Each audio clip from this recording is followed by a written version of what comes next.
We're a walk-in hotline crisis center. So we do take phone calls. Our food pantry is one of the biggest services that we provide here. That's what we do most. We do have other case managers here that help with adults, families, adolescents. And currently, we are gearing up for the Turkey Trot, our 16th annual Turkey Trot. It was started by Kathy Cartagena. She was the previous director here for over 15 years. She unfortunately recently passed away, so we're going to hold this Turkey Trot in her memory.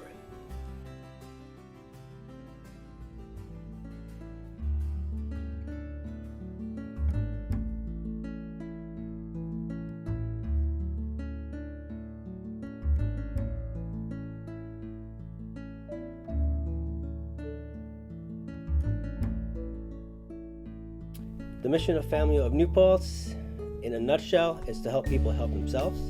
We assist clients with whatever help they are requesting from us.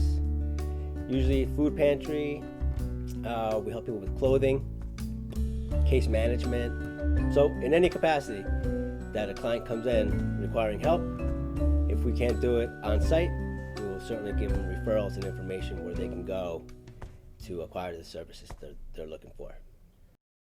I have an office here at Family of New Paltz. I am the program director for 2 programs in adolescent services. It's 180, which is a restorative justice alternative to court or suspension, and STSJP, which is a crazy acronym. It stands for Supervision and Treatment Services for Juveniles Program. It's a case management program for youth who are involved in probation or PINs. And both of these programs are countywide, so I'm kind of, overseeing the programs throughout the county, but my office is here at Family of New Paltz. I do case management services for kids who've gotten in trouble in one way or another. They're either on PINs diversion, or probation. And so I help them develop life skills, work on pro-social activities, basically try to be a stable adult for kids who need that. Right now, we meet once a month to go over whatever needs to happen with the Turkey Trot. This time of year gets a lot busier because we're getting closer to the event. It's really their biggest fundraising event of the year. And I just start reaching out to people, friends who have participated before as volunteers with the Turkey Trot, try to get some of the students involved. My kids are teenagers, so I'd look to get some of the sports teams to help out as they're getting older and they're looking for more community service. I like to incorporate them into this event each year. Takes a lot of work, a lot of planning. We've been planning this Turkey Trot since April, when we had our first meeting with the Turkey Trot Committee, which consists of about 6-7 individuals. We rely heavily on not our volunteers, but volunteers from the community. The day of, we register a lot of people. Last year we had 1,200 runners from as far as California. We were able to raise about $40,000. Right now it looks like we're going to exceed that number, which is terrific. So all that money goes back into our program, and it'll help fund all the various funding sources that we have available for people. I walked in the door one day about 8 years ago. I had 2 turkeys in my hand, one in each hand. And I said to the director, I want to help. And she hugged me and said, I love you. I never had met her. And that was really it. She just told me different things I could do for the community. Started collecting food for Thanksgiving, helping with collecting gifts at Christmas time for the kids. And it just kind of evolved. I found that I was very comfortable here. When I worked with Kathy, she just really very friendly and outgoing, very warm presence. I feel like I kind of connected with her in a way like I'd always known her.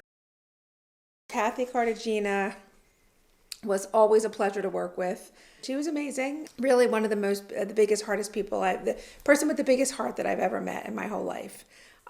She just really embodied what family was, taking care of our community and giving, and she was creative and generous and loving and a great mentor and a great friend. You know, we'd go to a lot of social events together that were oftentimes fundraisers for family or fundraisers for the community. She really loved my kids. You know, she took them under her wing, just kind of always welcomed them here or at events, which was really great. But I don't know, I just kind of was very drawn to her. She had this way about her that you wanted to help her and you wanted to help the community in any way that you could. Well, Family of New Paltz was her full-time job, but she still worked every single year on Thanksgiving. You know, we would get there to set up by 6:30, 7 o'clock in the morning, and we wouldn't leave until noon. You know, the race started at 9:30 and it was over for most people by 10:30 or 11, but it wasn't over for her until it was all cleaned up and the money was counted and everything was put away and the Water Street Market was put back to the way we found it. You know, she was just, in addition to having an enormous heart, she was also an incredibly hard worker, and she never asked you to do anything that she wasn't going to do herself. And on a personal level, she was just always such an amazing cheerleader for anything that I was going through. Even right up to the very end, I saw her in the hospital. When my mom was in the hospital, we happened to run into each other, and I didn't know she was sick. And she was checking on me, and here she was, just really, really ill, and I didn't know how bad it was.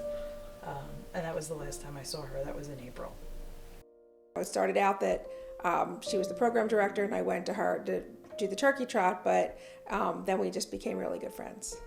So I'm really lucky to have had her in my life. I don't know how many people were in the very first turkey trot, but it was very small, maybe 50 or 60 people.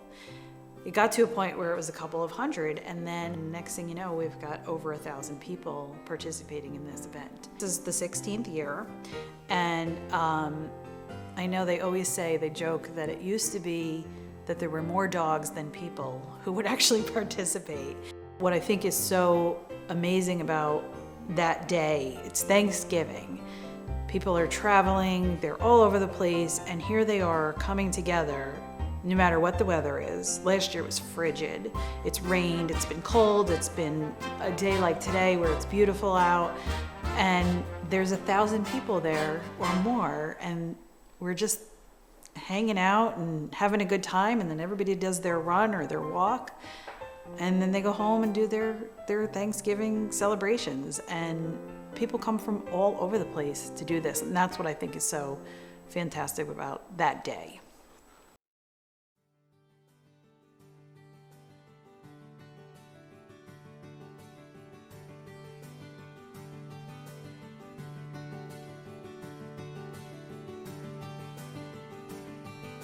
The 180 program that I run, it's restorative justice, so it's alternatives to court, alternatives to suspension.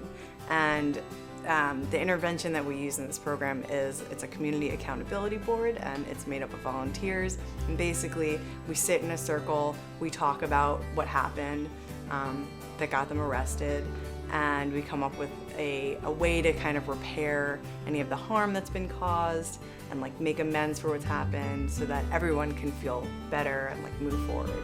And so every time we do a circle, it's every single time, it's just so powerful. And to be a part of that, I'm yes, this is why I'm here, and this is why I'm gonna keep doing this. Adolescent Services Thanksgiving dinner. I think that was one of the first events that I got to cook Thanksgiving dinner for anyone who had ever been connected to Adolescent Services. And doing that was really heartwarming, and just it made me think this is why I'm doing this. It's something I've never forgotten. It was when I was recruiting. I used to work for a deco in Newburgh, and I started in October. I got this lady a job. She had 5 kids. In December, I remember her coming into the office, and she thanked me for giving her the job and pretty much allowing her and her family to have Christmas. So I always held on to that. So one year we had an issue where we'd been collecting gifts, and some gifts got mixed up with another organization, and somehow all these gifts were given to the other organization by accident.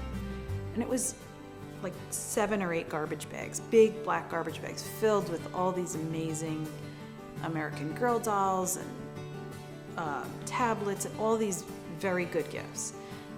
And we were able to somehow, I just started spreading the word and letting people know we needed to replace the items, but it was just too late before Christmas to do that. And could we please get gift cards? Somehow the community just pulled together and we made it happen. And it was the 11th hour. I mean, it was Christmas Eve, like 7 o'clock at night. People were still dropping gifts off and gift cards. And that's when I just had this, it just made me feel so warm about this community in general pulling together to help these kids who potentially could have had nothing otherwise.